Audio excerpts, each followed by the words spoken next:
Welcome back to Empower Your Menopause. It's Coach James here, and together with Coach Juli, today we're tackling a topic that's crucial for every woman over 40. That's fitness. Specifically, why your body might not be responding to the same workouts that used to work wonders, and how you can adjust your routine to get the results you're after. We're going to dive into things like why excessive cardio and HIIT sessions can actually work against you at this stage of life, and explore what your body really needs to stay strong, healthy and balanced. From building muscle to protecting your bones and managing stress, we've got practical tips that will help you create a fitness routine that works for your body and not against it. So Julie, let's get started and let's dive in because we've got a lot to talk about on this episode here today.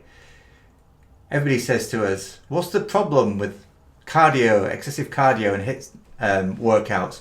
Why don't we start off there then? What is the challenge with these? Why did they work when people were younger? Why are they not working so well now?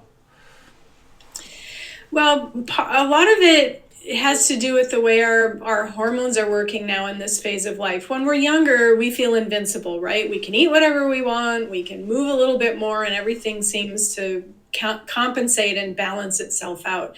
But as we age and our hormones are fluctuating, we may have more stress in our lives, we may have different lifestyles. Those things are going to change. And the issue with excessive cardio, and actually this is true even at some of the younger ages, but the issue with excessive cardio is that it actually creates a lot of stress on our body at a time when our body doesn't need more stress.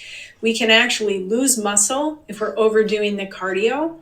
And women at this stage of life, I think, struggle a lot with how much to eat and having cravings and all that sort of thing. And cardio, while it burns calories, is going to create sometimes excessive appetite, as well as that additional stress. So it's not contributing to the kind of health and the kind of body that we want. It's not supporting our hormones because that added stress, we've talked about stress in other episodes, of course, but just piling more stress on top of stress is pretty counterproductive. The other thing I see happen a lot at this stage of life is that we use that extra cardio as either a kind of get out of jail free card, if you will, for overindulging, or as a punishment for the things that we've eaten because, oh, I just ate that piece of cake. Now I need to do another hour on the treadmill, right? So we don't look at it as a celebration of what our body can do. We look at it as something that we have to kind of trudge along in. I'm not saying people don't love cardio sometimes, but I think more often than not, it's the former rather than the latter. Yeah.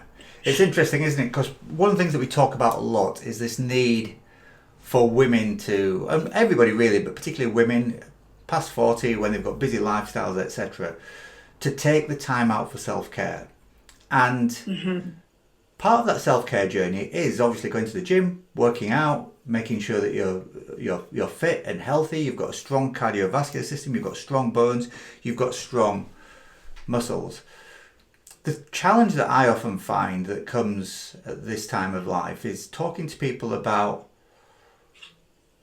what de-stressing actually looks like, because we quite often see that in our mindsets, getting to the gym, doing something, it's self-care, B, it's de-stressing. I'm going and I'm sort of like hitting the pads and punching out all that anger or energy that I've got from work or the things that annoy me.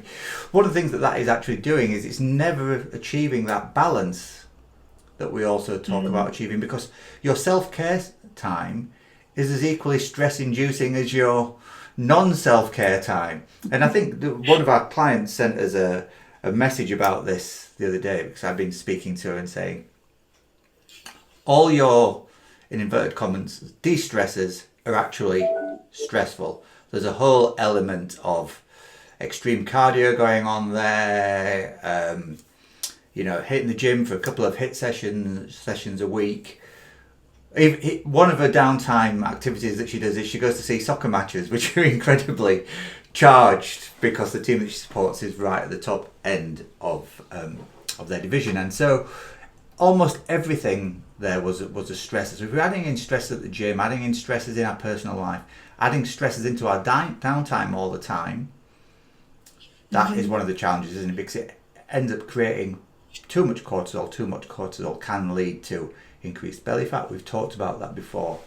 And then, of course, as a woman over 40, your body wants to hang on to belly fat anyway, and fat in general, because it becomes your new source of estrogen when your ovaries stop producing estrogen, and therefore you're fulfilling this prophecy of going to the gym, exercising really hard, smashing it, increasing your cortisol level. So that lays down belly fat, then your body wants to hang on to that belly fat because it uses that as a new source of estrogen.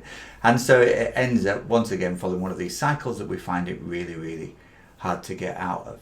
So we're not saying, I think, and I'm sure you'll agree, Julie, don't do any cardio at all. It's still important for cardiovascular levels, but maybe not to the extremes that we might have done when we were younger. So, and I know there'll be CrossFitters out there, you know, all our lovely friends who do CrossFit, they lift weights and they smash it really hard and all that kind of stuff, who will be saying, oh no, don't say that, you know, stress is good. And it is good, but it can be a challenge as women get older. So if you're one of those people who's actually spending a lot of time in the gym, then maybe reducing the cardio and doing some other exercise activity might be a way forward.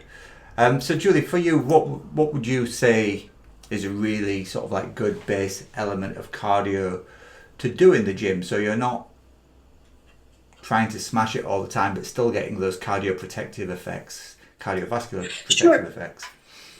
Sure. I find that a couple of moderate intensity sessions a week, maybe 25 or 30 minutes, seem to provide what we need for that. And I'd also like to just add in one of the things that I see happening, and I've experienced myself, so I can relate to this, is that a lot of times we get to this age and we feel like going to the gym is another thing on our to-do list. So a lot of times we go to the gym and we go through the motions. We're not actually doing movements that we enjoy. We feel like, oh, I have to go do this. So it's easier to climb on a cardio machine like the treadmill or the elliptical trainer or go to a spin class because we don't have to think about it. We can read, we can watch a show, you know, or listen to podcasts or whatever. Maybe listen to our podcast would be good. But we do these things without actually paying attention to how our bodies feel, what benefit we're getting out of the workouts. And even when it comes to strength training, which I know we'll talk about in a moment, we just kind of use the same routine. We use the same weights. We do the same machines for the same amount of times. And we get into this cycle where we're not really gaining a lot of the benefit that we're hoping to get out of it. So if we're focused on quality rather than quantity, we can look at a couple of those cardio sessions during the week. We're getting the cardiovascular benefit. We can do a kind of movement that we enjoy, and then we can move on, and we don't have to spend an hour or 2 hours of just kind of trudging along. We'll get a lot more bang for our buck out of that time we spend. Yeah.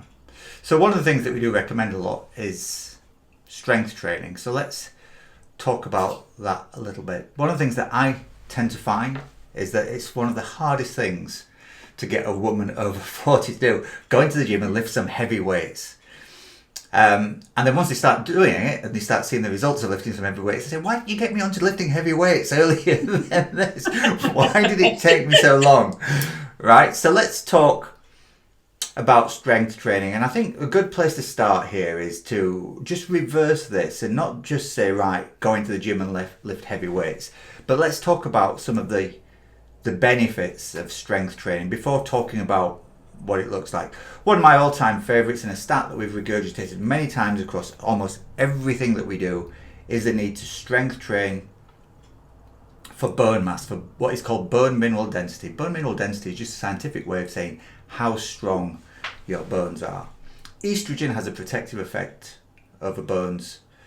It helps with something called osteoblasts, which are the cells that actually build bone in your body, and once it's not there anymore, your body doesn't build bone as much. And then you've also got these other little cells called osteoclasts that are the clearing ones that clear bone away, so they start to almost nibble away at that old bone when your body should be producing some new, and that makes your bones weaker as you get older.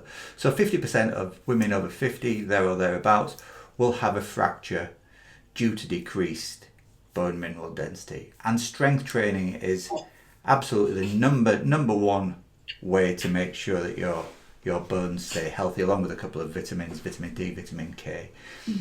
So it's really, really important. I think in general it's just worth highlighting that just one more time, that the focus on the menopause transition journey has now, over the last 5-10 years or so, started with peri in early 40s, and then tends to come to an end for most people in their minds around 55-60, when they've actually gone through the day of transition and the symptoms have stopped. But what the challenge is that those reduced estrogen levels open you up to a whole world of increased risk to things like cardiovascular disease, to things like cancer, to things like reduced bone mineral density.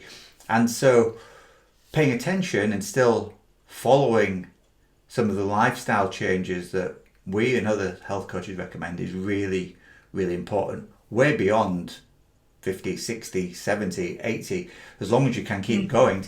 And the more you do, the irony is that the longer you'll be able to keep doing it. So it's really, really good. Yeah. So bone mineral density is a key one.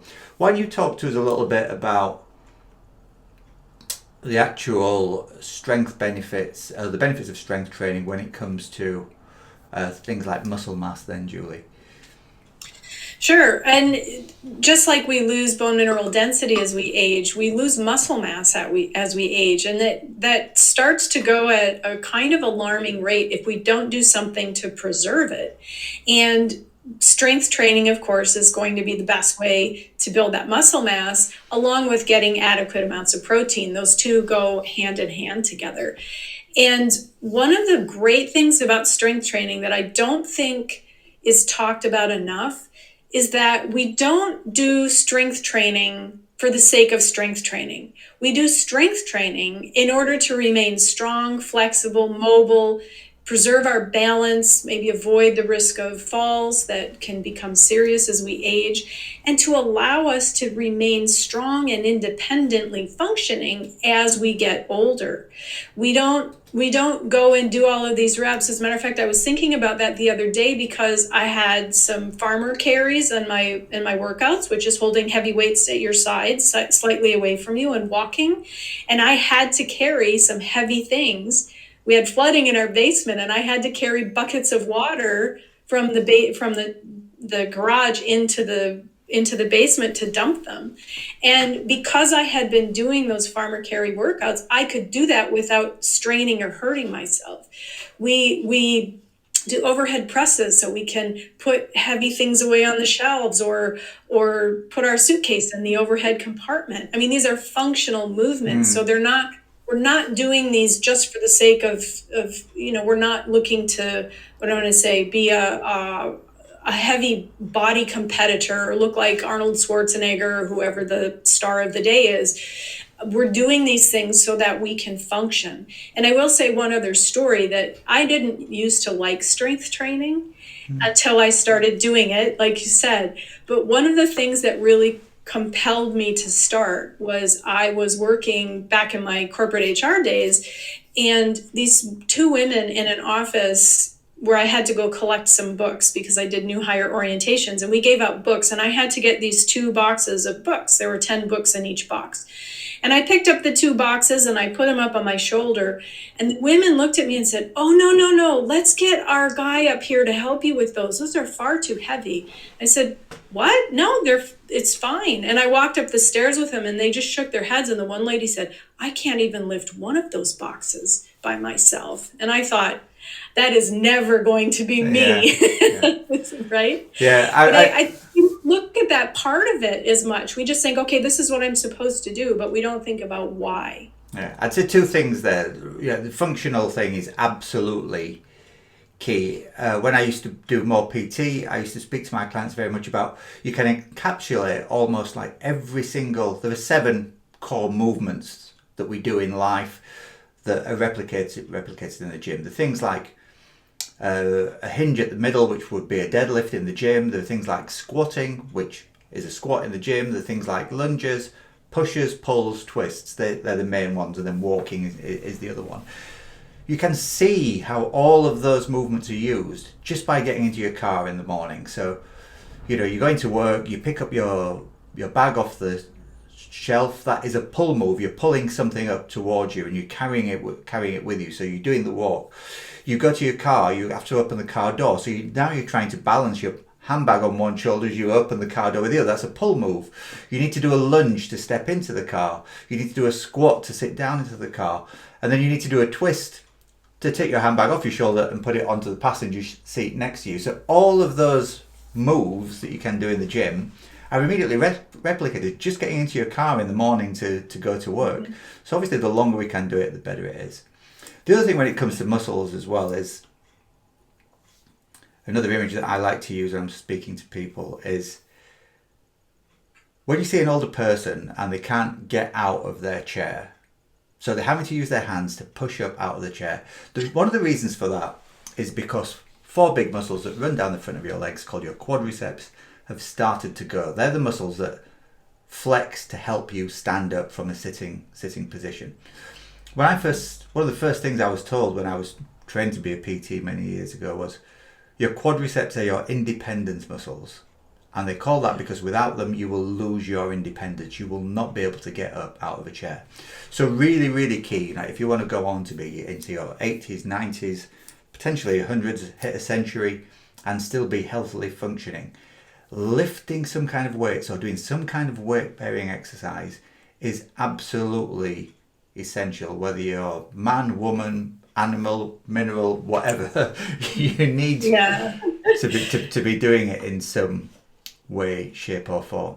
So let's talk a little bit then about, to try and give some indication, because so far we've talked a lot about strength training, but basically the recommendation so far has been going to the gym and lift some heavy weights.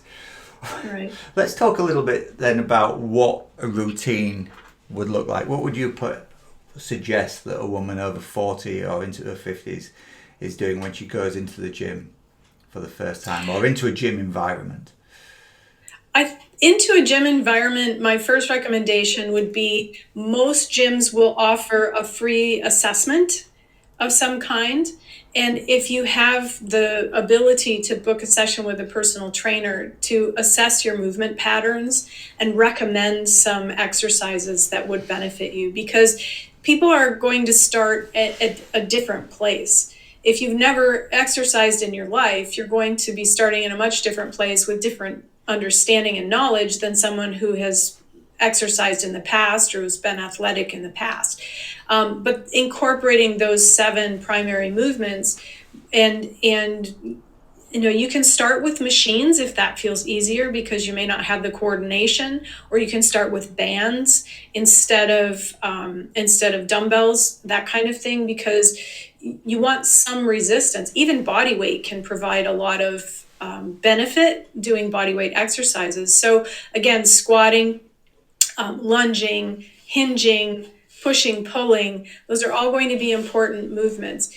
And rather than try to prescribe a specific workout for anybody, because again, it's going to look different, I would recommend having a consultation to assess your skill and your movement flexibility, so that you can choose the right exercises. If you have physical limitations, you're going to need different modifications. Yeah. A lot of times we go to YouTube videos, which is great. There are a lot of good workouts on YouTube, but if we're doing the wrong kind of movements for our body's needs, then that's not going to provide the benefit that we're after. So my best advice for someone is to book a consult or get a session with a trainer, so that you can get assessed and get some recommendations on where to start. Yeah. The alternative, of course, is to join Club Fabulous Beyond 40, our membership, where we have videos that show people through how to do all this kind of stuff, and also offer a strength training session on a monthly basis to our members.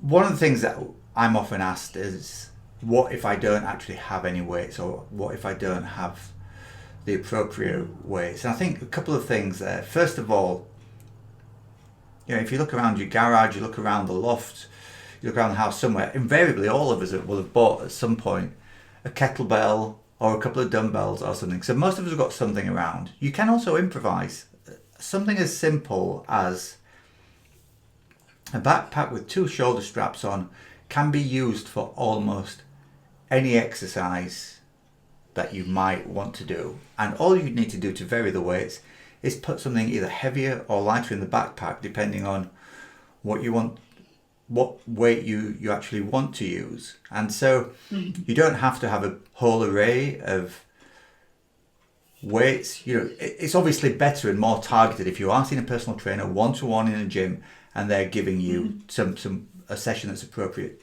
for yourself. But you can just stick some books into a backpack, do some squats, do some lunges. You can turn it upside down. You can use it to do what are called bent over rows, which is working your back. You can do overhead presses, which is what you were talking about before, putting something up into the locker on an aeroplane. So there's plenty of different ways that you can use stuff that you've just got laying around the house. I remember back in COVID times, I used to do a free seniors session on Facebook Live. And I would get them just to bring a couple of tin cans that they had in the cupboard, as long as they were of equal weight, and it was like 2 cans of beans or 2 cans of tomatoes or something, they could use those as light weights to get something at least going that was beyond just doing the body weight moves that they would be doing without that. Yeah, anything you can grip, even water jugs with handles make good weights. Yeah. The other thing is you don't have to have a gym membership.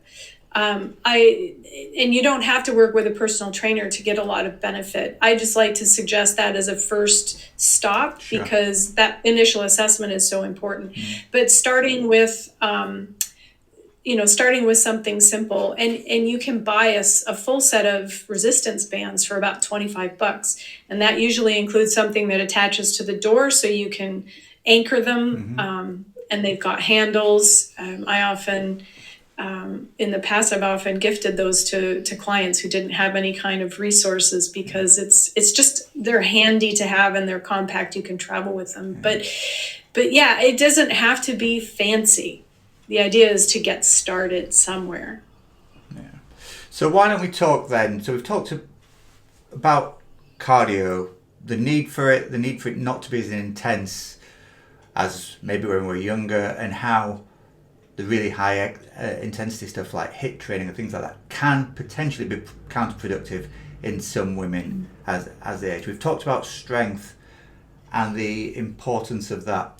What about other types of movement? What else is that we can do from our exercise routines that can help out? My best guidance for anyone who wants to get started is find movement that you enjoy. Our bodies were designed to move. We have created a society that makes it easier and easier to stay sedentary. And that's probably one of the biggest factors in our deteriorating health these days. So if you're working at a desk, set an alarm to get up every hour. If that doesn't feel doable, at least twice in the morning and twice in the afternoon is a good place to start. You don't have to do much. Maybe just stand up and stretch a little bit, do a couple of squats, walk around for a couple of minutes, go up and down some stairs, anything that gets your body moving. And that shift in energy can really help, especially if you're feeling stuck or lethargic or having difficulty focusing. Just moving your body will shift your energy and help a lot with that.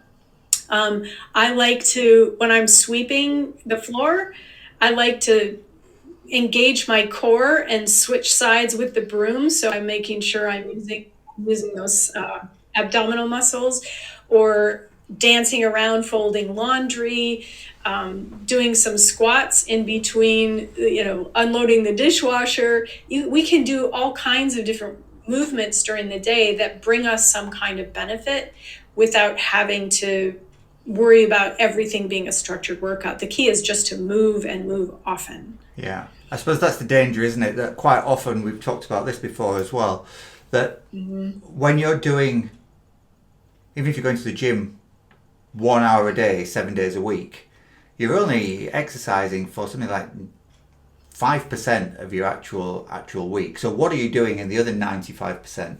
So obviously there'll be 50% of it hopefully where you're sleeping, or maybe not 50, but maybe around 33% where you're sleeping. But that leaves a huge chunk of time when you're awake and you might not potentially be doing something. So you can actually be going to the gym on a daily basis, but actually be sedentary. And so you're absolutely right. I think they're suggesting some ways on how women 40 and above can increase movement in other ways. What about other types of movement that are again more structured? I'm thinking towards stuff like, Pilates, yoga, those kind of like slower Tai Chi, those sort of like slower, more specific mind, body, and soul exercise kind of workouts, if you like. Sure. As a matter of fact, I think yoga and Pilates are some of the best ways that we can develop long, lean muscles and not overstress our bodies. The two of them also help a lot with flexibility and balance. And one of the things I love about yoga in particular, and of course I'm a bit biased here, I love both of them. First of all, the right instructor makes all the difference. But there are tons and tons of free videos on YouTube, so you don't have to buy into a class unless that's the kind of thing that motivates you to go and do it regularly. But the great thing about yoga is that you do need to learn how to focus your mind, and that helps a lot with mindfulness and relaxation. And the other thing I love about it is that you need both strength and flexibility in order to do it.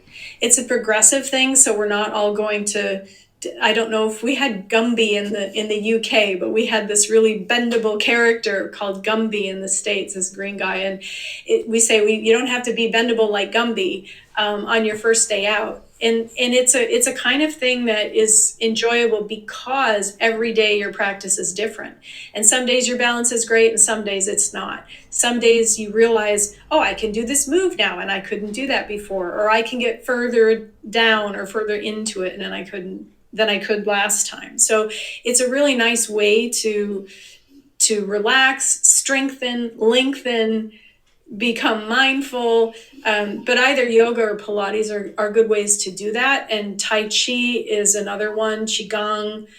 There are a lot of different Eastern practices that fulfill that kind of need. Again, the key is to find something you enjoy, try it a few times, see how it resonates with you, and if it's something that you can continue doing, because the overarching theme in all of this is consistency.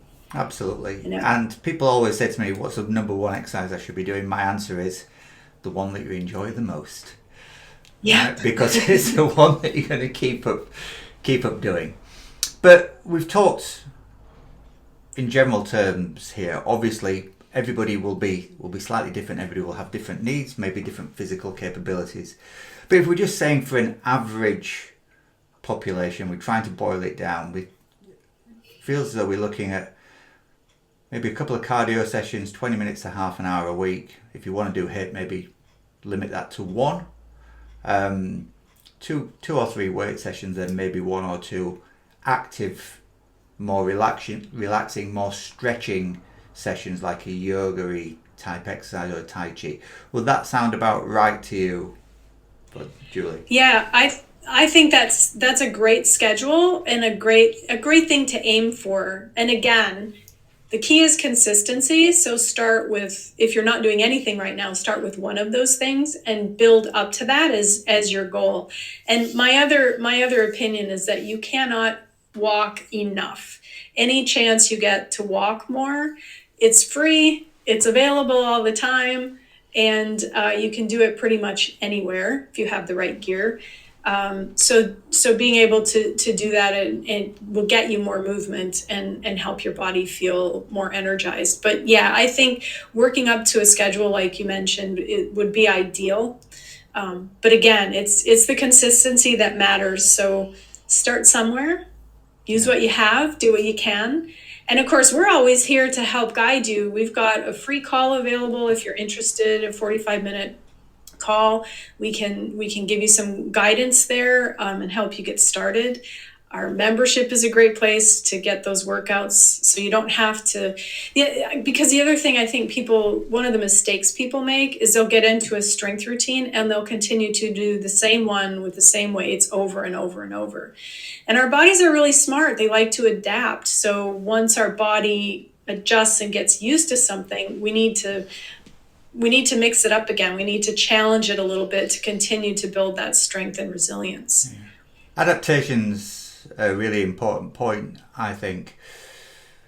One of the overlooked things about exercising in general, and particularly when it comes to weight training, I always find, is the need for some kind of rest day where you're not doing that same routine back to back to back to back, because all you're going to do is end up getting cumulative fatigue in those muscles, and they will never get the chance to recover. And when recovery happens, that's when adaptation happens. That's when our body builds and gets better and stronger. It doesn't happen by continually fatiguing it all the time. So building in appropriate rest days, or doing some kind of cycling of your exercise routine. I don't mean bicycling, I mean sort of like doing cardio one day, weights the next, cardio one day, weights the next, is a really good way of making sure that you're not burning yourself out. I think it's worth saying just before we go that we've got a couple of things to tell you about.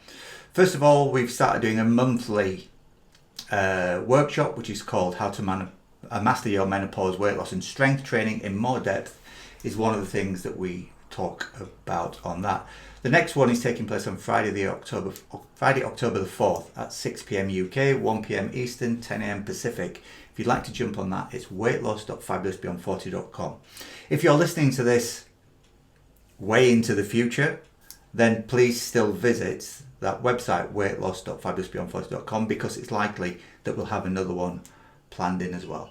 On that, you'll learn 3 different things. You're going to uncover the real reasons behind menopause weight gain so you can break free from those frustrating diets and start seeing some progress. We'll talk about all the different strategies we've talked about here, but in more depth, how to boost your metabolism, how to boost your energy so you can shed pounds without feeling exhausted. And you're going to go away with a personalised weight loss plan that will include an element of nutrition, an element of sleep, an element of relaxation, and an element of exercise. So do look that up, weightloss.fabulousbeyond40.com. I think it's worth saying as well that if you like the cut of our jib and you want to hear more about how to stay fabulous beyond 40, then obviously it would be great if you could like, follow, share the love of the podcast, and then hopefully we can continue to grow and continue to serve you. But in the meantime, it's been Juli Madesi and James Ellis from Fabulous Beyond 40, and we'll see you soon. Stay fabulous and take care. Ciao.